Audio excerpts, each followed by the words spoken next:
Um, Hello, everybody, and welcome to Brooks Knows Baseball 30 breakdowns in 30 days. Today, we are almost done with the American League as we tackle the Texas Rangers, who have a brand new stadium and a brand new manager who I think cannot go understated. We'll talk about him in a little bit. Taking a look at the Rangers' history here, they have not made the playoffs since 2016, where they lost the ALDS. They made it 2015, 2016, but before that, all the way back to 2012.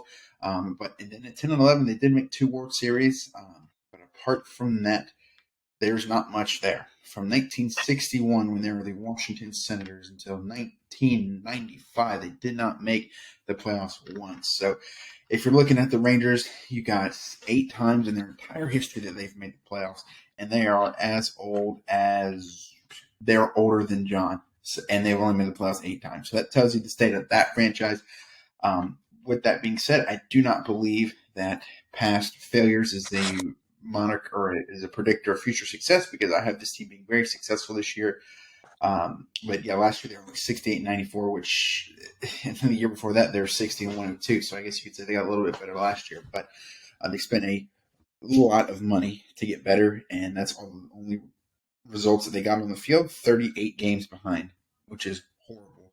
I don't think it's going to happen this year, but without further ado, John, I'll let you go to start the breakdown and we get going. Yeah. When you talk about them, start with their acquisitions, new arrivals. I mean, I almost ran out of ink making my notes here. Let's start with pitching. Right-handed pitcher, Jacob deGrom. I'll go over them later. Left-handed pitcher, Andrew Heaney, both starters. Right-handed pitcher, Nathan Eovaldi, starter. Jake Odorizzi, probably spot starter. Left-handed pitcher, Will Smith. Right-handed pitcher, Reyes Maranta. Outfield, first base, Yoshi Satsugo. Outfield, Travis Jankowski. Outfield, Robbie Grossman. All right. That's their new acquisitions. I'm not going over the losses.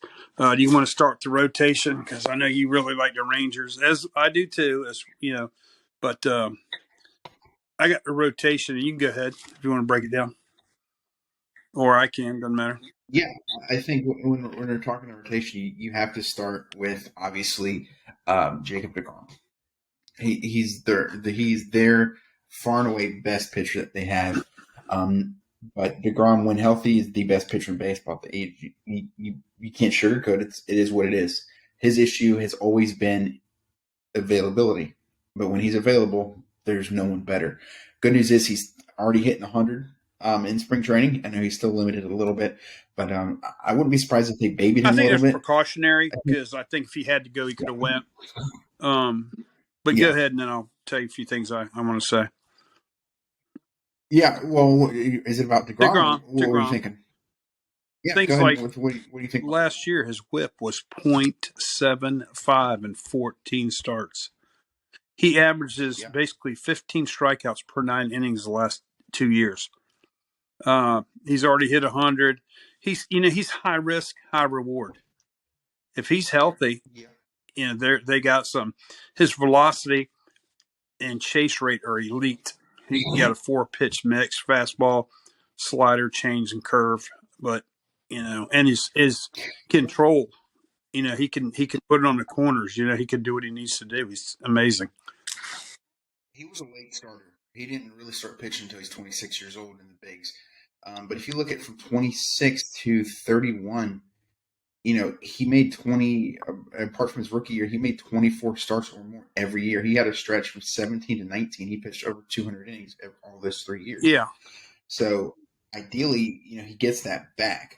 Last year, his ERA was a 3.08, which is the highest it's been, which that's crazy. I mean, that's incredible to think that's the highest it's been since 2017. Right. But if you go back to 2021, in 15 games, his ERA was 1.0. Yeah, he's a great pitcher.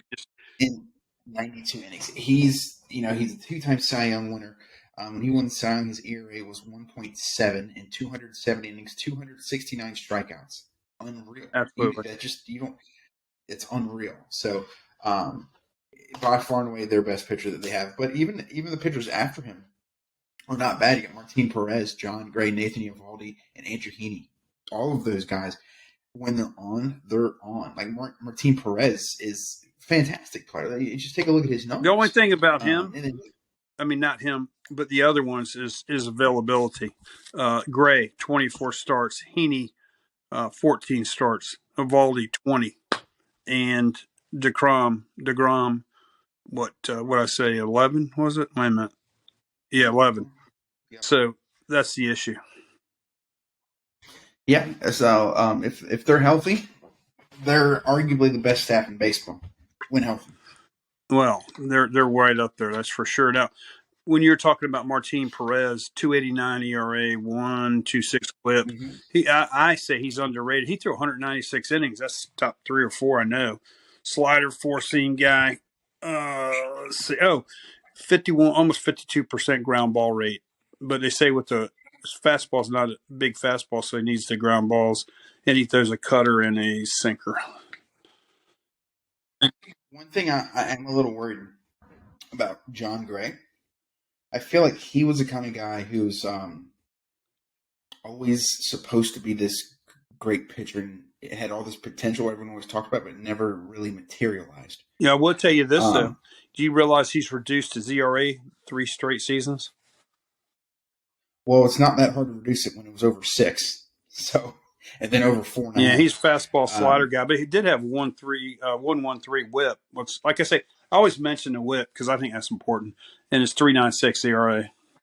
That was the lowest WHIP he's had, and it was his first year out of Colorado, so that could be big too. Hey, you got better help around him now too. You know. Yes. Then the middle infield. I think Heaney, I think that was a reach. Same thing. He's a fit starter. High risk, high reward guy. Yeah, I would say Heaney's more of an innings leader guy. Well, I think that without looking, he was a first round pick way back, and he never did jack. And then he had an okay year last year. I mean, his numbers were good, but he only made 14 starts, so 109 WHIP, 310 ERA. But he still got potential, 3 pitch mix guy. Evaldi, guy's hurt, 123 WHIP, 5 pitch mix, 96 mile an hour fastball, good control, and he's got a good cutter and a changeup. No, I'm sorry, I take the cutter back. I'm not sure. I misread my notes. Good control. Yeah. You want to go touch on the bullpen? Well, Odorizzi, what do you think? Spot starter, long man? Yeah, probably. That's their backup plan for DeGrom when he gets inevitably. Odorizzi's seen his best days. I think he had one good year, and ever since then he's hurt. And 22 starts last year, 4.40 ERA, 133 WHIP. Hopefully they won't have to rely on him. But bullpen, go there. They signed Ian Kennedy. I'm still scratching my head on that one. 57 games, 5.36 ERA, 157 WHIP. He's old as Moses. Why did they want him? They got to deal with the ARP or something. Brett Martin, who pitched 55 games last year, was okay. Yep. He's out probably half the year with the injury. Left-hander relief man. They got a lot of guys in their bullpen. Brock Burke, he did a good job last year. Left-hander, 52 games, under 2 ERA, sub 2 ERA, 106 WHIP, 95 mile an hour fastball. So it's got a lot of deception because big easy windup, And but then they got Taylor Hearn. They've been trying to feed him in there. There ain't much there, buddy. 150 WHIP, 5+ ERA, 31 games. No. Josh Sabors, 6.45 ERA. No. Joe Barlow showed a little something last year in 35 games out of the pen. 3.86, 114 WHIP. They got Jonathan Hernandez, who throws a 100-mile-an-hour sinker. He's average minor league numbers. Last year, he had a 142 WHIP. Boom. John King, same. High ERA, high WHIP. That's about it for the bullpen in my book. Yeah, well, let's go ahead and go right on to the catcher. They got Jonah Heim. What do you think of him? And Sam Huff. Well, who do you think is going to start, Jonah Heim or Sam Huff? Well, Heim what I'm hearing about him, strong arm, good pitch framer, solid defense guy, no average, has some power, makes some contact. They say it's probably good enough to keep him in the lineup. But Sam Huff's time to put up or shut up. I feel like he's another guy similar to Gray. You expect these big things from.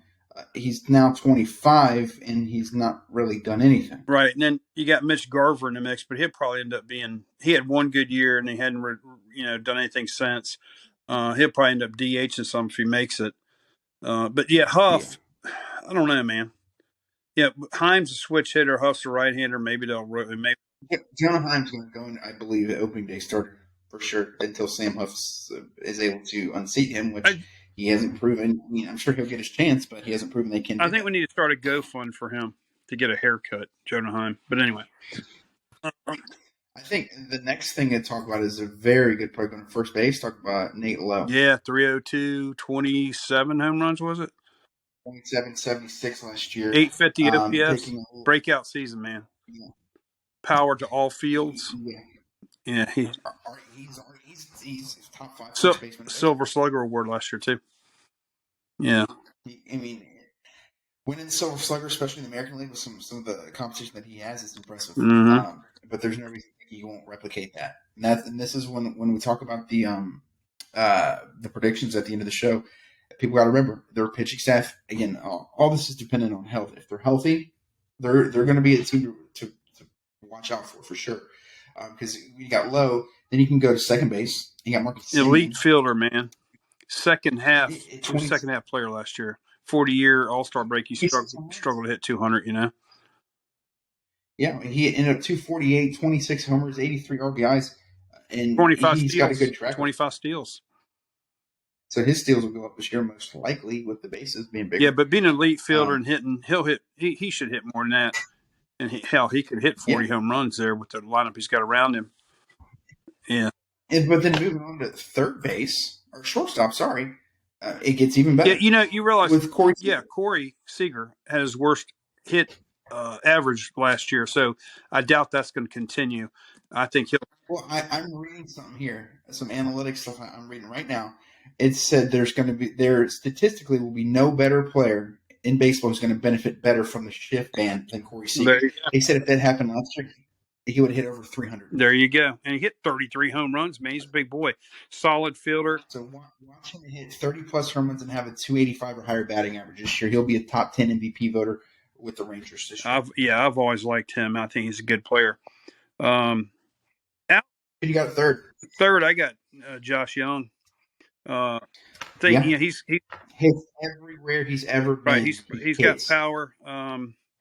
He K's a little too much, but he should end up being pretty much an elite player and hitter, especially. I'm not sure about his defense. I don't know much about it. Well, think of this way: that infield, if Josh Young becomes what is expected of him, who is a better offensive infield in baseball? Hard to find it, right? Yeah. It's hard to find it. Right. Then you go to outfield, and you got Adolis Garcia. Yeah, but after that. But look what he hit. He had 27 home runs, over 100 RBIs last year. Yeah, 25 steals, too. And he cut his Ks down last year. He had 600 some at bats. Yeah, he's a good player, obviously. But after that, Leote. That's five good hitters we just named right there. Tavares in center. I think he's so defensively, 261 hitter, no power, little speed, but he's all right, I guess. But left field, I've seen some predictions said Josh Smith. It ain't gonna be Josh Smith. It's probably gonna be Bubba Thompson. Yeah, and Bubba Thompson and shucks, what's his name here? Robbie Grossman. They'll probably rotate. Grossman's a switch hitter, I believe. He is. So he'll probably work into those. Bubba Thompson was a first-round pick in 2017. He's had solid minor numbers. He got 170 ABs, about 265. I think he's going to develop into a good player. Solid. I agree. And then, so DH would probably be Garver and Brad Miller. In one of these outfits. Garver's not the player that he wants. I think that's going to be rough having Garver as your DH. Garver's not what he was when he hit 30 home runs and 300 at bats. Mm-hmm. One thing before I know, and we kind of just touched on the whole team there, blew through it actually. I wanted to also touch on the importance of getting Bochy. Oh, yeah. So, if you take a look at Bruce Bochy here, he's won 3 World Series and he had another NL pennant in the 90s. He knows how to win and win often, and I think that's huge, huge for the Rangers. Yeah. That's what I think is the thing that could push them over the top with that experience that they have at the top, alongside all that hitting that they have, and then that pitching. What do you think their biggest weakness is? And you can't really say offense because there's 5 guys. I think they need out one of more 9 outfielder that produces a little more. I'm not sold on a catcher. He come up through the Baltimore organization, so I knew a little bit about him. Now, one thing we didn't mention, they brought in Dayton Moore. He built the Kansas City's last World Series team, and he'd been with the Braves before that, so to help Chris Young. So that might be a big move. Let me tell you something as well. They got Dustin Harris, who's their 9th overall prospect in AAA. He's a 23-year-old. He's an outfielder.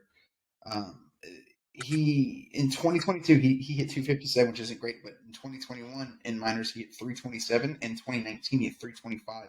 So over his minor career he's a 3-2 hitter. Well, if they're not doing it in the bigs, call him what up. about He's 6'2". What about Evan Carter?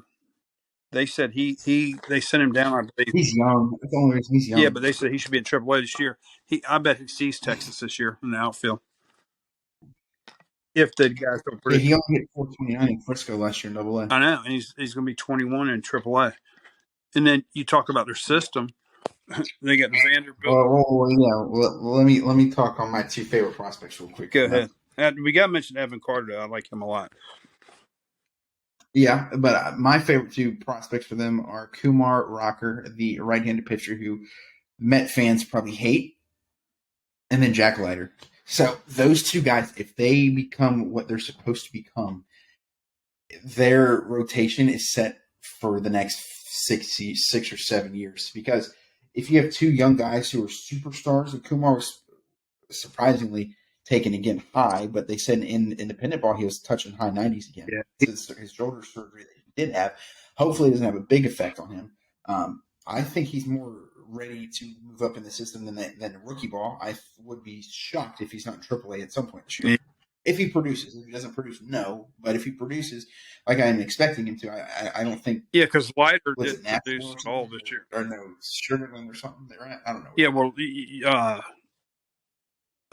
Leiter didn't produce this year, that's for sure. His numbers were bad. Yeah. But it was 3-10 in Frisco. He had a 155 whip at AA. Not the best. Yeah, it tempered the hype for his quick promotion last year. The runners, they hit 846 OPS against him. Yeah, he needs to do better than that. But he's a rookie. Let's see.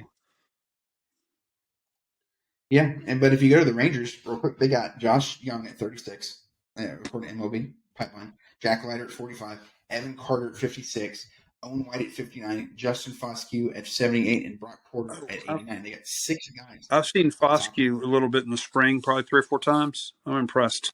Yeah, impressed. He's an infielder, and unless he moves to outfield, there's just I don't.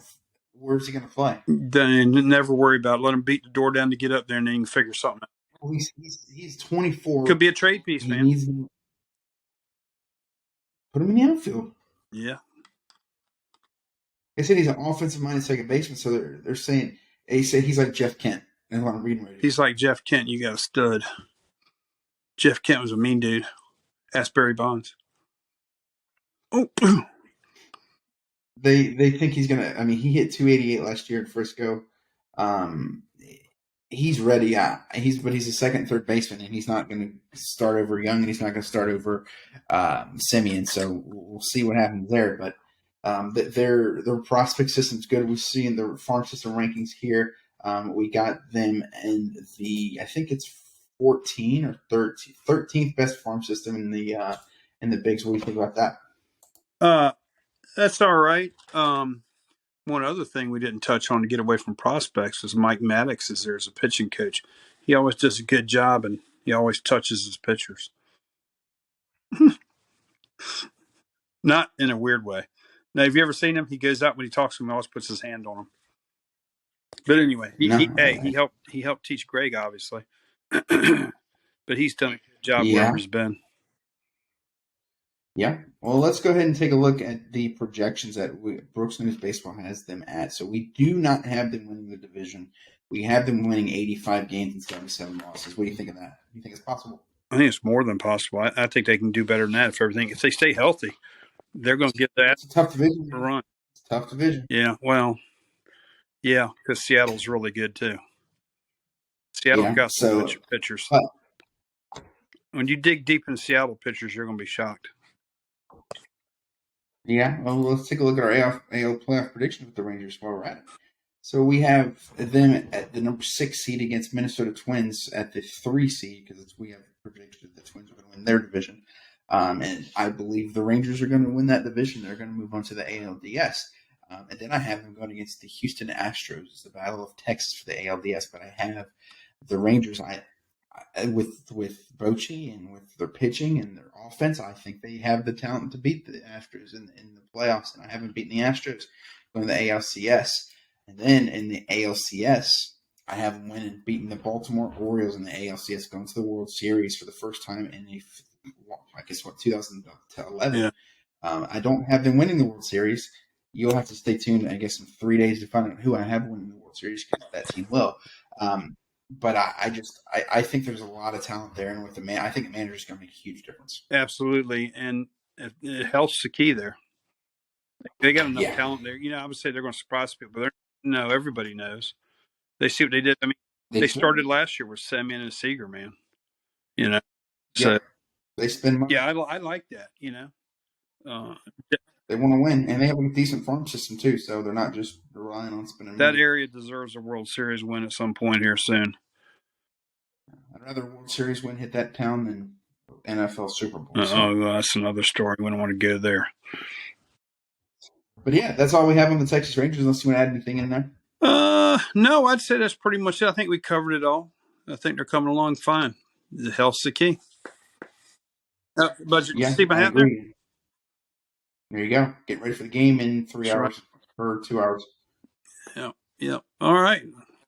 Yeah. So again, closing up the American League with the Texas Rangers, we have them going really far, having a much better season than they've had the last couple years. But again, this is our YouTube page. Like it, share it, comment on it. Let us know if we suck. Let us know what we can do to get better. Let me know how much better I am than the other guy over here. Is there someone else in the room? And maybe. All right, John, I'll let you do the sign off and we'll get out of here and get ready for the WBC tonight. That's all for now, folks. We'll see you next time on Brooks Knows Baseball. Good night. Good night, John Boy.